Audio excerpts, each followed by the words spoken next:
আজকে ডিম লাউ দিয়ে বানিয়ে দেখাবো। কড়ার মধ্যে তেল দিয়ে দিয়েছি, সর্ষের তেল দিয়েছি। সর্ষের তেলটা গরম হয়ে গেলে তার মধ্যে দিয়ে দেবো গোটা জিরা, দিয়ে দিয়েছি পেঁয়াজ কুচি, কাঁচা লঙ্কা। ভালো করে একটু নাড়িয়ে নিতে হবে, লাল করে একটু ভাজা ভাজা করে নিতে হবে।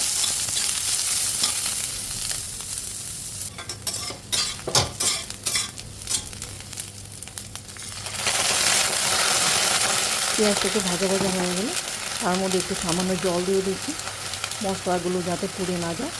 এখন দিয়ে দেবো ধনের গুঁড়ো, জিরে গুঁড়ো, হলুদের গুঁড়ো, লাল লঙ্কার গুঁড়ো দিয়ে একটু ভালো করে নেড়ে নেব।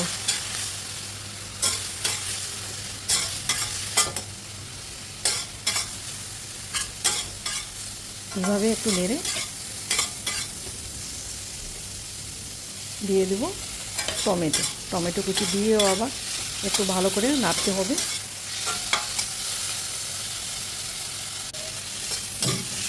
এইভাবে টমেটোটা একটু ভাজা ভাজা হয়ে গেলে একটু সাইড করে মশলাগুলোকে একটু সাইড করে দিয়ে দিব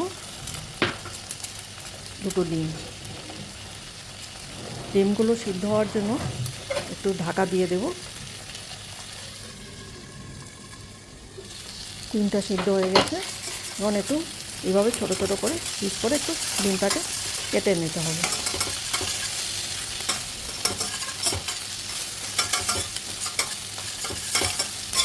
এভাবে ছোটো ছোটো টুকরো করে কেটে মশলার সাথে একটু লাগিয়ে নেব। লাউ কেটে রেখেছিলাম, সেই লাউটা দিয়ে দেবো, দিয়েও একটু ভালো করে নাড়িয়ে নিতে হবে।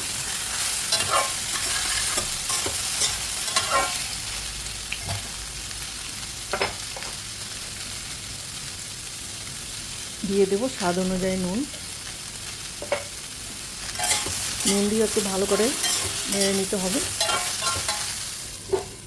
ঢাকা দিয়ে দেব সেদ্ধ হওয়ার জন্য। একটু জল দিয়ে দেব, একটু মাখা মাখা হয়ে যাবে।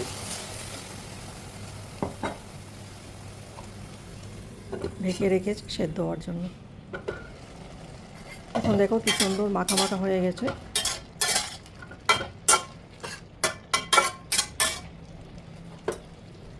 তার মধ্যে দিয়ে দেব ধনিয়া পাতা। এভাবে বানিয়ে খেয়ে দেখবে, ডিম দিয়ে লাউ খেতে কিন্তু ভালো লাগবে। কিছু ভালো লেগে থাকলে লাইক, শেয়ার, সাবস্ক্রাইব করবে। একটু নুন কম হয়ে গেছিলো, তার মধ্যে আরেকটু নুন ছিটিয়ে দিয়েছি। এইভাবে বানিয়ে খেয়ে দেখবে।